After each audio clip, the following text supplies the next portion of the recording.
Halo guys, kembali lagi bersama saya Amorisa Indira Putri. Welcome back to my channel video pembelajaran. Nah, di sini saya akan menjelaskan tentang beberapa video pembelajaran yang berjudulkan kombinasi bisnis. Nah, di bab 1 ini menjelaskan tentang kombinasi bisnis. Di bab selanjutnya nanti akan aku jelaskan ya di video-video selanjutnya. Baiklah, sebelum itu saya akan memperkenalkan diri dulu. Perkenalkan, nama saya Muriza Indira Putri, NPM Channel 19033, Prodi D3 Akuntansi, Fakultas Ekonomi dan Bisnis, Universitas Bengkulu. Nah, baiklah, langsung saja saya akan jelaskan apa itu kombinasi bisnis. Kombinasi bisnis adalah suatu transaksi atau peristiwa lain di mana pihak pengakuisasi memperoleh pengendalian atas satu atau lebih bisnis. Nah, bentuk kombinasi bisnis ini ada banyak. Secara strategi bisnis, yang pertama itu integrasi vertikal. Yang kedua itu integrasi horizontal. Yang ketiga, konglomerasi secara entitas. Nah, bentuk entitasnya komunikasi bisnis ini, yang pertama itu ada merger, yang kedua itu konsolidasi, yang ketiga akuisisi. Merger dan konsolidasi ini yang diakuisasi adalah aset dan liabilitasnya perusahaan lain. Contohnya seperti yang pertama itu PTA membeli dan mengakuisasi aset dan liabilitasnya dari PTB. Dan PTB ini dibubarkan. Maka inilah yang dikatakan dengan merger. Terus yang kedua itu, jika PTA, PTB, asetnya ini bergabung, liabilitasnya ini juga bergabung, dan PTA dan PTB dihapuskan, dan menjadi PTC, gabungan aset PTA dan PTB liabilitas PTA ini, liabilitas PTB, maka ini dikatakan dengan konsolidasi. Yang ketiga itu, jika PTA mengakuisasi sahamnya milik PTB dengan kepemilikan lebih dari 50% sahamnya, maka ini dikatakan dengan akuisasi. Perbedaan antara merger dan konsolidasi ini yang diakuisisi oleh suatu perusahaan atas perusahaan lain itu adalah aset dan liabilitas. Nah, sedangkan yang diakuisisi untuk contoh ketiga itu adalah akuisisi saham PTB yang bahannya dikuasai oleh PTA. Nah, itu tetap beroperasi dan beraktivitas, akan tetapi statusnya ini adalah anak perusahaan dari PTA. Nah, selanjutnya PTB ini dan PTA sama-sama entitasnya pencatatan. Di PTA ini melakukan transaksi selama satu periode, ia akan melakukan pencatatan secara akuntansi. Kemudian PTB sebagai anak perusahaan PTA juga melakukan pencatatan transaksi. Untuk aktivitas akuntansi yang dilakukan, tapi di sini bedanya, kalau sebelumnya jadi anaknya PTA dan PTB menyusun laporan keuangan, maka di sini disebut dengan entitas. Nah, pencatatan dan entitas pelaporan, tapi sejak PTB dikuasai, maka sahamnya oleh PTA lebih dari 50%. Maka PTB hanya menjadi sebagai entitas pencatatan, tapi tidak sebagai entitas pelaporan. Nah, selanjutnya itu aspek etika kombinasi bisnis. Nah, aspeknya itu adalah strategi perusahaan untuk mengambil peluang dan untuk mendapatkan manajemen laba dan juga untuk mengambil kesempatan penghematan pajak.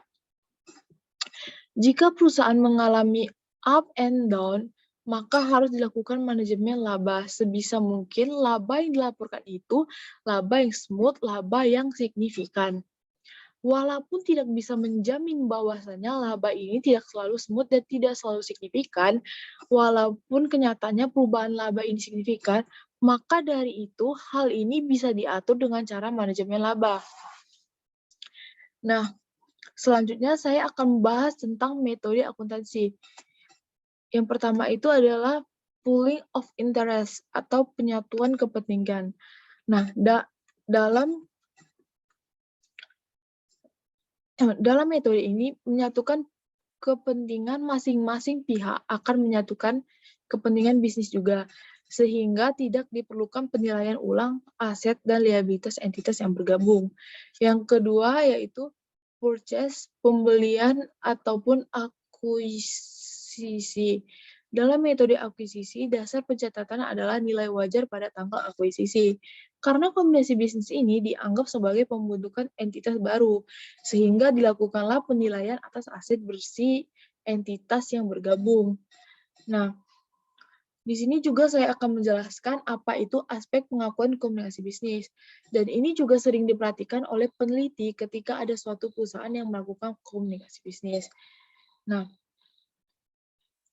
hal ini sudah direset dan bentuk mengetahui apakah benar ia melakukan penghindaran pajak atau tidak. Selanjutnya yaitu komunikasi bisnis dan pengendalian.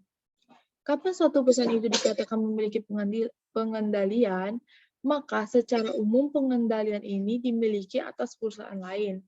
Ketika kita menguasai saham lebih dari 50% dari perusahaan tersebut, maka disinilah kita katakan memiliki pengendalian.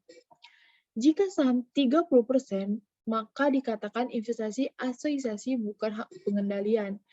Kapan suatu perusahaan itu memiliki pengendalian atau perusahaan lain?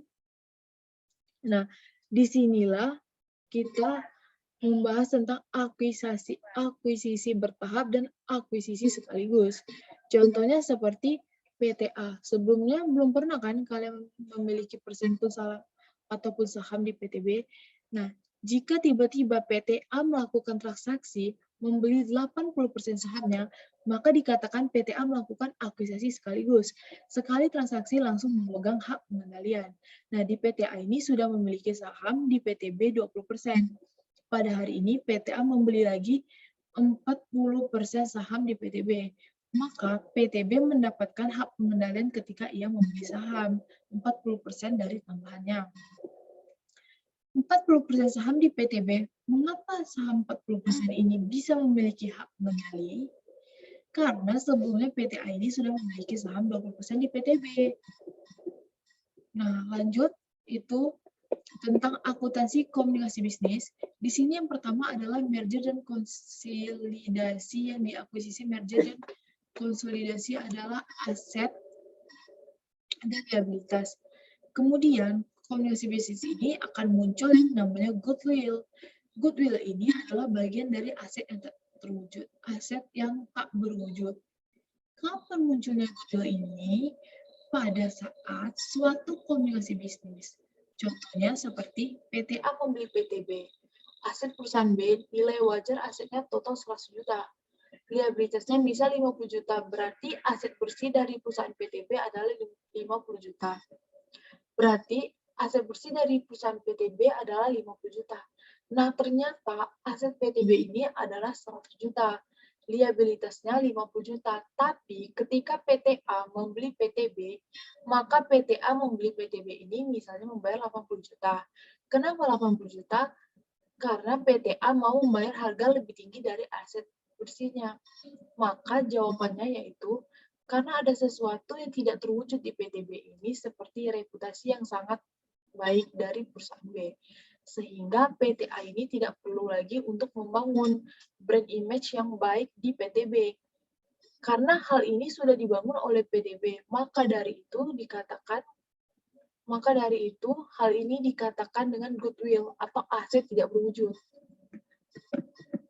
Lanjut yaitu tentang imbalan yang dialihkan.